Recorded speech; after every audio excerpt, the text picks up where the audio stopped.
Hello friends, তোমরা সবাই কেমন আছো? আজকে হচ্ছে বিজয়া দশমী, সেকেন্ড দিন। আগের দিন বলেছিলাম না যে কালকে হলে হবে, পরশু দিন হলে পুরো হয়ে যাবে। এই যে বাড়ি থেকে বেরিয়ে পড়েছি এখন। চলে যাচ্ছি ছোটো বাজার। ছোটো বাজারে সবাই ওখানে আছে, মানে সাথী বৌদি, মৌ, পাপিয়া, তারপরে টুম্পা, শম্পা সবাই ওখানে আছে, আর আমার আদার্স কিছু বন্ধুরাও আছে। তাই চলে আসলাম ছোটো বাজার। ছোটো বাজারে আজকে দেখেছো কত ভিড়। আজকে হচ্ছে শেষ, মানে আজকে যত ঠাকুর আছে সব আজকে ভাসিয়ে দেবে, যেহেতু দুদিন পর লক্ষ্মী পুজো। তাই আর কি চলে আসলাম এখানে। এসে সবাইকে খুঁজতে শুরু করে দিলাম, মানে কে কোথায় আছে খুঁজেই পাচ্ছি না। তারপর অনেকক্ষণ পর পেলাম। তারপর এদিক দিয়ে রাস্তা দাঁড়িয়ে দাঁড়িয়ে ঠাকুর দেখছিলাম, মানে পজিশন আসছিল একটার পর একটা, সেটা আর কি দাঁড়িয়ে দাঁড়িয়ে দেখছিলাম। মানে ঠাকুর বিসর্জন দেবে তো তার জন্য। এই যে মা দুর্গা, প্রণাম করে নিলাম। আর ওর পেছনে মানে বক্সের সাথে সাথে অনেক ছেলে মেয়ে নাচছিল, সেইগুলোও দেখছিলাম দাঁড়িয়ে দাঁড়িয়ে। আর ওই নাচ দেখে আমাদেরও খুব নাচতে ইচ্ছে করছিল। আমার বন্ধুরা থাকলে ঠিক নাচতে শুরু করে দিতাম, কিন্তু ওরা তো নেই, কাছে নেই, আর কি করব। দাঁড়িয়ে দাঁড়িয়ে দেখছি একা একা। একা একা বললে ভুল হবে, আমার বোনরা রয়েছে, বৌদিরা রয়েছে পাশে। তারপরে সাথীপতিদের বললাম যে চলো ঘাটের ওখান থেকে ঘুরে আসি, মানে আগের দিন তো ভাসান দেখেছিলাম, আজকে আবার চলো ঘুরে আসি। তারপরে আস্তে আস্তে তারপরে সাথীপতিরা উধাও, মানে মৌ আমাদের সাথে পড়ে রয়েছে, কিন্তু সাথীপতিরা কোথায় চলে গেছে জানি না। তারপর এদিকে দেখো কত লোক, আর এদিকে ঠাকুর বিসর্জনের লাইন পড়েছে, মানে একটার পর একটা ঠাকুর বিসর্জন দেবে তো তার জন্য।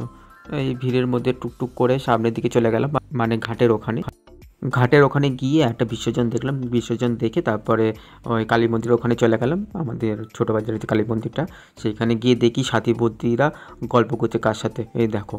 তারপরে আর এদিকে সব কটায় আইসক্রিম খাচ্ছে, আমি তো খেতেই পারবো না, আমার যেহেতু একটু শরীরটা কেমন যেন করছিল। বলেছিলাম না পুজোর ঘোরার ফলটা পুজোর পরে পাবো, সেই ফিলিংটাই পেয়েছি। মানে সেদিনকে রাতে খুব শরীর খারাপ। আর এদিকে বোন আর বাবু চলে এসেছে, এই দেখো বাবু বাবু আমার দিকে তাকিয়েছিল, মানে ক্যামেরা অন দেখে আমার দিকে অনেকক্ষণ তাকিয়েছিল। আর এদিকে তানি ওর সাথে কী কথা বলছিল জানি না, আর ও তাকিয়েছিল তানির দিকে।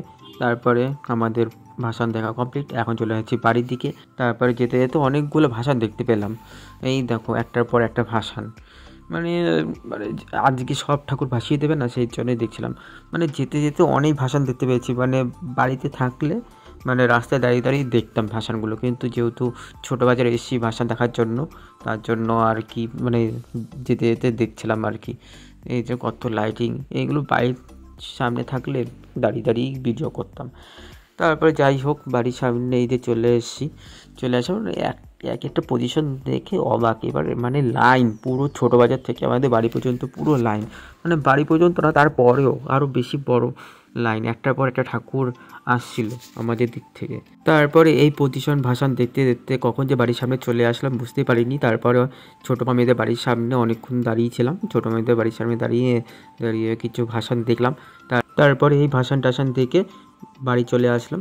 চলো আজকের মতো এইটুকু, আবার দেখা হবে নেক্সট ব্লগে। আবার একটা বছর অপেক্ষা, একটা বছর পরে আবার দুর্গাপুজোয় এরকম এনজয় হবে, মজা হবে 4-5 দিন। যদি এই ভিডিওটা ভালো লাগে তাহলে অবশ্যই একটা লাইক, কমেন্ট, শেয়ার আর সাবস্ক্রাইব করো। Tata, bye bye. আর হ্যাঁ, একটু সাপোর্ট করো আমার এই ছোট্ট পেজটাকে।